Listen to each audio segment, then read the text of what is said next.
Chers internautes, bonjour. J'espère que vous êtes toujours aussi nombreux à visionner ces petites vidéos et que vous allez être encore plus nombreux à vous abonner à ggreen.com. Aujourd'hui, je vais vous parler d'un point important dans l'immobilier. Il s'agit de la prospection immobilière. 25 ans d'expérience immobilière m'ont donné la maîtrise de la prospection. Pour acheter plusieurs centaines d'appartements, j'ai dû visiter plus de 5000 logements dans plus de 500 immeubles et je ne compte pas les contre-visites pour les travaux, les visites avec les locataires pour les louer, les autres visites parce qu'il y avait des petits problèmes à l'intérieur. J'ai dû monter et redescendre plus de 30 000 étages, ce qui fait plus d'1 million de marches. Fait plus de 2500 km à pied et usé 2 véhicules avec plus de 130 000 km. Résultat des courses, aujourd'hui, rentier et millionnaire.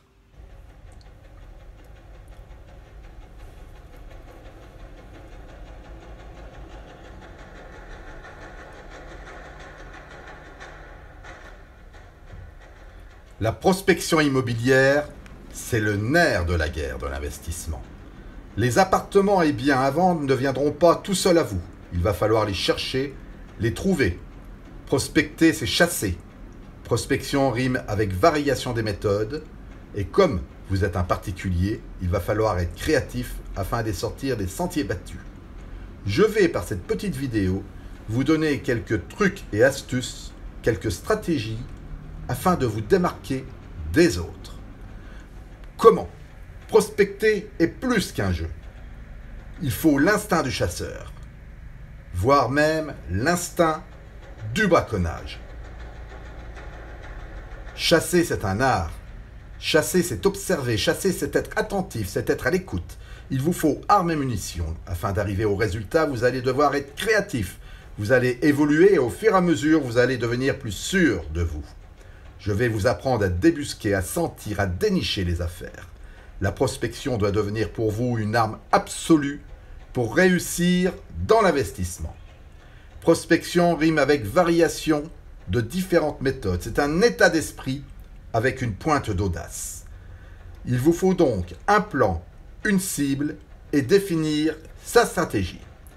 L'œil toujours aux aguets, les oreilles également, il va falloir savoir interroger, poser les bonnes questions, mais aussi savoir écouter. Un bavard vous en apprendra toujours beaucoup. Vos armes, un cahier, un stylo et votre téléphone afin de prendre des photos. Vous pouvez toujours aller voir un agent immobilier, qu'il ne faut jamais négliger, mais il ne vous proposera que ce qu'il a, sans doute à des prix négociés pour assurer ses honoraires, mais pas spécialement là où vous cherchez. À l'endroit où vous auriez voulu investir, la prospection a donc ceci d'intéressant, c'est que comme vous cherchez par vous-même, vous allez pouvoir définir votre cible, votre quartier et votre immeuble. Dans cette vidéo, je vais vous expliquer certaines méthodes non conventionnelles pour trouver un bien immobilier autrement que par les petites annonces, les agences, les journaux, etc. Prenez le temps d'aller jusqu'au bout, je vous donnerai un moyen à la fin infaillible de trouver un bien hors des sentiers battus. Je ne rentrerai pas dans tous les détails, mais vous donner une ligne de conduite, une manière de procéder que vous pourrez affiner à votre tour. Dans une émission télé pour M6, on me demandait « Comment faites-vous pour investir et pour trouver un appartement ?» Et j'ai répondu « Lâchez-moi 30 minutes dans une rue et je reviens avec un appartement. » Comment fait-on donc pour trouver les biens? Premier paramètre, le temps. Deuxième paramètre, l'investigation. Troisième paramètre, la collecte de l'information. Et quatrième paramètre qui est important, ne négligez jamais votre présentation. Propre, bien coiffé, décontracté, bref, vous donnez le meilleur de vous-même et toujours souriant. Pour trouver un acquéreur, les professionnels utilisent tous les mêmes recettes. Passage dans les journaux, d'annonces gratuites, prospection dans la presse spécialisée, sur les sites internet, ainsi que vitrines pour les passages. Mais il existe un professionnel qui possède tous les fichiers clients, que personne ne va voir ou prospecter, mais que tout le monde connaît. Qui est ce professionnel? Eh bien, ce professionnel incontournable, c'est votre notaire.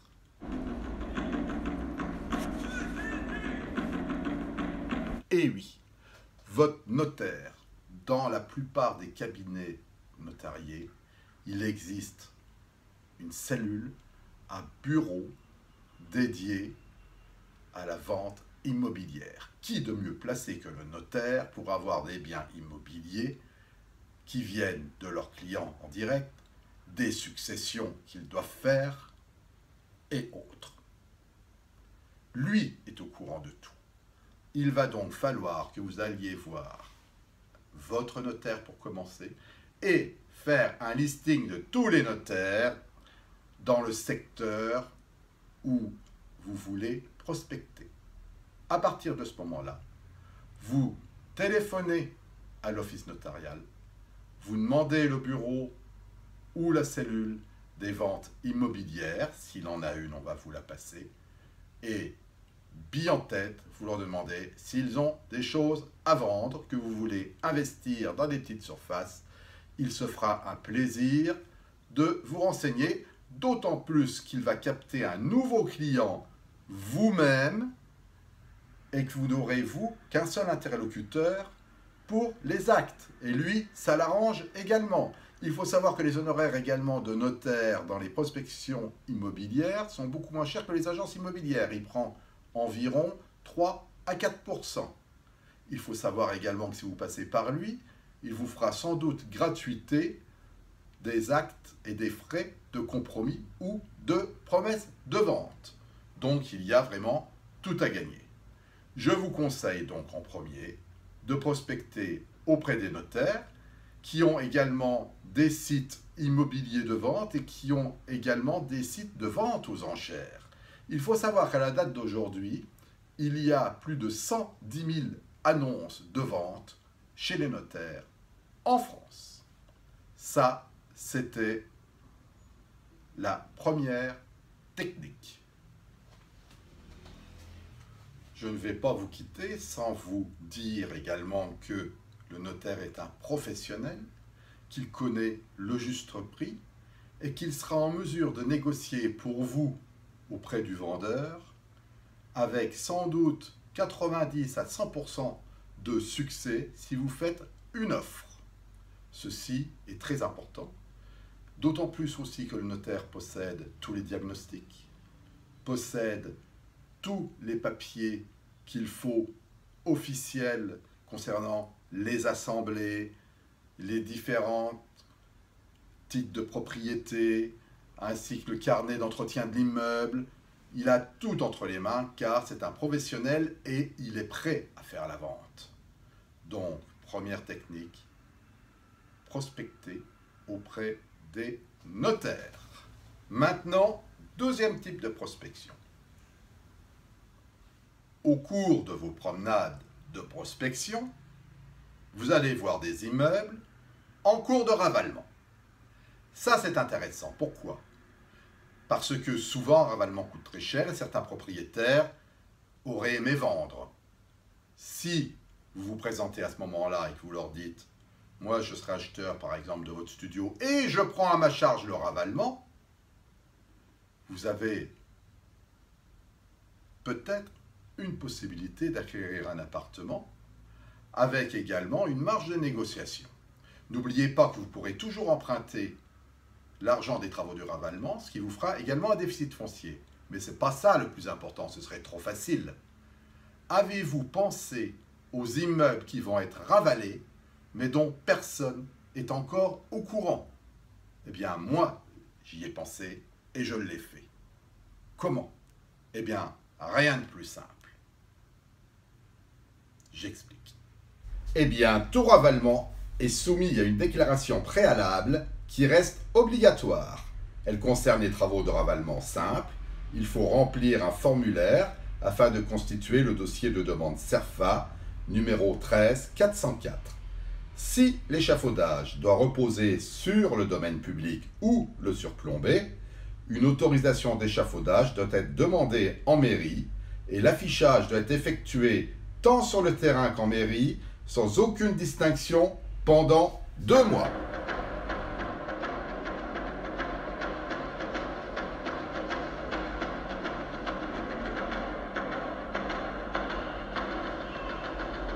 Maintenant, il ne vous reste plus qu'à aller voir à votre mairie. Sur le tableau d'affichage, il y a marqué les ravalements avec l'adresse du syndic, ainsi que l'adresse des immeubles qui vont être avalés 2 mois à l'avance, ce qui vous laisse beaucoup de temps. Dans ces cas-là, très simple, vous allez à l'immeuble, vous faites avant des petites affiches sympathiques, tout en couleur violette, jaune, orange, quelque chose qui flash, et marqué dessus « Jeune homme, jeune fille cherche studio dans votre immeuble, paiement comptant chez notaire ». Vous faites également 2 feuilles A4, une que vous mettez collée dans la cage d'escalier et l'autre à côté de la boîte aux lettres.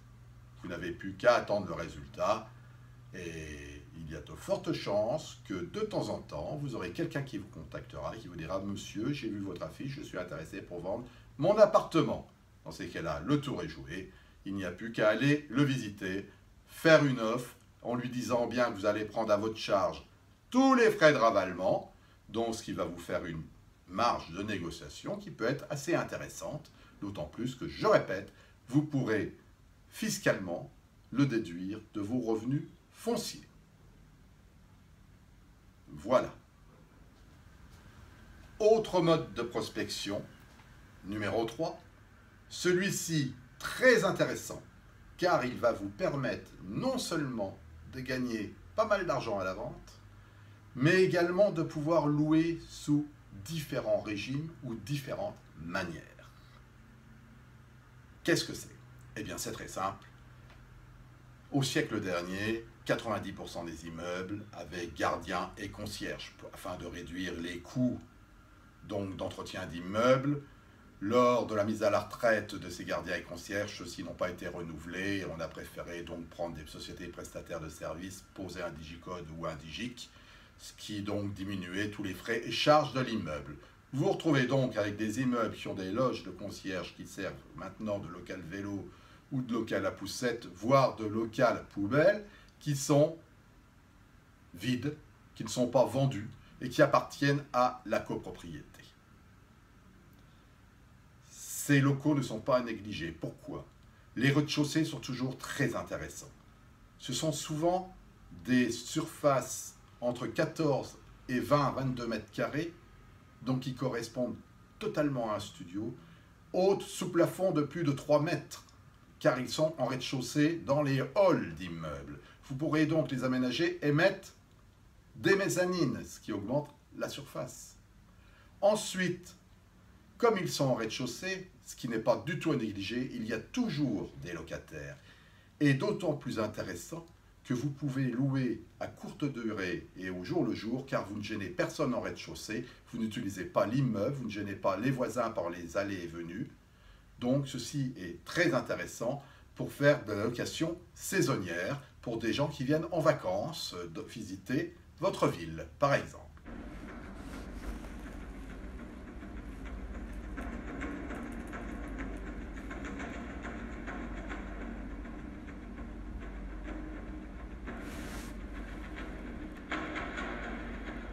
Alors maintenant, la question posée est comment fait-on pour trouver des loges de concierge vides à l'achat?